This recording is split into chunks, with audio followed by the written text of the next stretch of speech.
Guys, Bangladesh cricket কোনো কিছু পারুক বা না পারুক, আইসিসি ইভেন্টে কোনো ট্রফি জিতুক বা না জিতুক, তারা কিন্তু টাকাটা ঠিকই ইনকাম করতে পারে।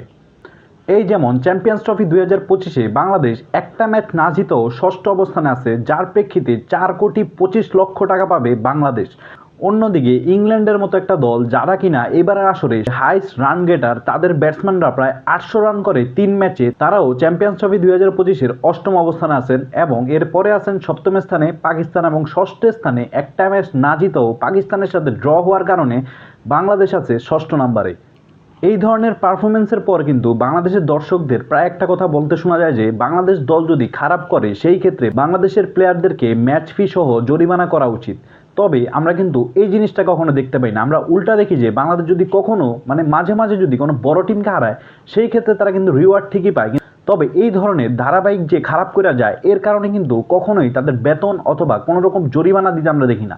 যদিও অন্য কোনো বোর্ডেও এই ধরনের সিস্টেম নাই, তবে এই ধরনের প্লেয়ারদেরকে অর্থাৎ বাংলাদেশ ক্রিকেটারদেরকে এই ধরনের ফ্যাসিলিটিস দিয়েও কিন্তু তাদের কাছ থেকে আমরা খুব একটা আশানুরূপ ফলাফল পাচ্ছি না।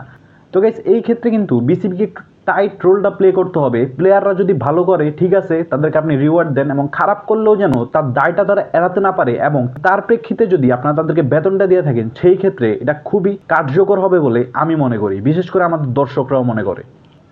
তো গাইস, প্লেয়ারদের এই ধরনের বেতন বৃদ্ধি অথবা তাদের ম্যাচ ফি বৃদ্ধিকে আপনি কিভাবে দেখছেন, অথবা কতটাই বা কার্যকর অকার্যকর হইতে পারে এই ধরনের ডিসিশন, নিশ্চয়ই জানাবেন কমেন্ট বক্সে।